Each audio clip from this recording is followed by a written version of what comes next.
Meus pais tiveram 8 filhos, criou 7. Era para ser quatro casais e um menino, infelizmente, veio a falecer, né? Mas somos 7 irmãos. Aí a gente tira uma ideia da dificuldade que foi, né? Meu pai é alfaiate, fez das tripas o coração para dar o melhor para a gente. Né? E como na época não tinha tanta informação, né? As informações digitais, né? Que são bem acessíveis a todo mundo,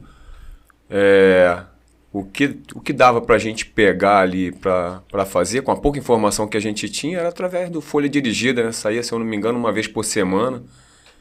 E aí foi onde eu fiquei sabendo do concurso Fuzileiro Navais, sem saber muito aonde que eu estava entrando, né? Que força que era e tal, mas a gente ouvia falar que era uma tropa muito rústica, né? De grande valor, então comecei a me interessar. Né? Quando a gente é jovem, a gente quer coisas que despertem a capacidade, né? Testar a nossa capacidade, conhecer os nossos limites, ainda que de maneira involuntária, né? A gente pensa nisso tudo. Então, quando eu ouvi falar ali, uma tropa especial chamada Fuzileiros Navais, eu despertei o interesse e fui atrás. Né? Então, em 96, sou da terceira turma de 96, entrei em outubro, no início de outubro de 96. E porque quando eu passei, eu fiquei sabendo que a minha esposa estava grávida. Ixi. Aí, né, o psicológico já mexe um bocado. E na época não tinha, como a gente frisa aqui várias vezes, não tinha tanta informação. A carta, onde avisa os familiares que vai ter a visita, ela não chegou. Pô, Belford Roxo não é tão longe assim, né? Mas a carta chegou de maneira tardia. Então a primeira visita eu já não recebi, né? O primeiro contato ali a gente sabe que é difícil, né? Essa transição de vida civil para militar, né? Aquele apito, aquele deita e rola, sujou todo a roupa civil, né? A calça jeans, enfim, rolamos na lama, né? O Seja Bem-vindo foi um dia bem chuvoso, né? Característico dos fuzileiros navais. Sempre chovendo. Se não tiver chovendo, irmão, não tem como. Alguma coisa. E aí, moço, poxa, aquela expectativa, né? Que a gente vai criando, caraca, eu vou ver meus familiares e tal, minha esposa. A carta não chegou. Aí um instrutor chamou a gente, eu pensei, poxa, vai coxar, né? Vai chamar a gente para realizar um telefonema e tal. Reuniu um gato pingado ali, 5, meia dúzia. Eu pensei, agora vem coisa boa. O cara começou a dar uma esculachada, botou a gente na posição de flexão com o punho cerrado, canguru, seus mal amados, nem a família de vocês querem vocês, sumam daqui.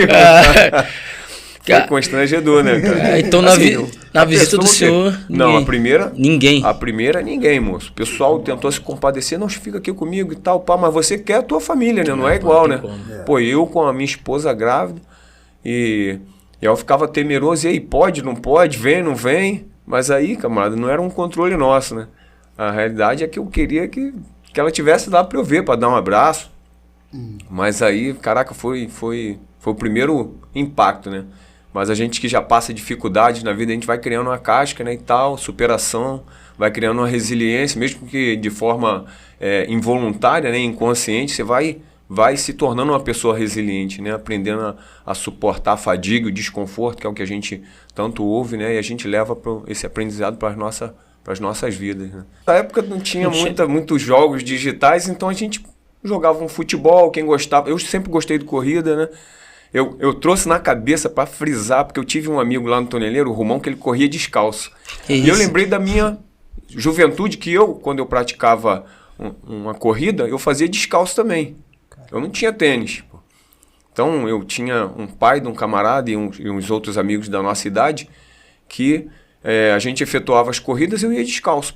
Até consegui um tênis, foram muitas corridas sem calçado. Seu treinamento o senhor fazia descalço? Descalço, trabalho. Como eu também estudava, fazia não tinha EJA, né? Não tinha esses recursos. Então era o... Como é que dá o nome daquele? Supletivo? O supletivo. Eu fazia o supletivo à noite. Então o tempo para treinar era escasso, né? Então era o tempo que se tem. Eu chegava em casa, pagava umas flexões. Sempre fui amante das flexões. Sempre consegui pagar muitas flexões. E aí, corrida era final de semana. Quando não era um futebol, era era meio que sem conhecimento ali, né, do que estava fazendo, mas para mim era suficiente, sempre fui um cara esguio, atlético. Não tive muita dificuldade para passar, né? Dificuldade foi lá dentro, na água. Eu achava que sabia nadar, cara. Sabe, quando eu era moleque, eu conto para muitos amigos, né? Tomara que meus pais não vejam isso. Mas eu fugia, cara, assim, logo depois do almoço, a gente ia dando calote, cara, no trem até a central e ia a pé lá pro Flamengo. A gente fazia uma piruetazinha de 50 metros e eu pensava, caraca, eu nado pra caraca, eu sou o cara, né? Só que aí depois que eu entrei lá no Ciampa, camarada, que tinha que fazer os 100 metros num determinado tempo, eu pensei, né, não é bem do jeito que eu achava, não. Então eu capenguei um bocado na água.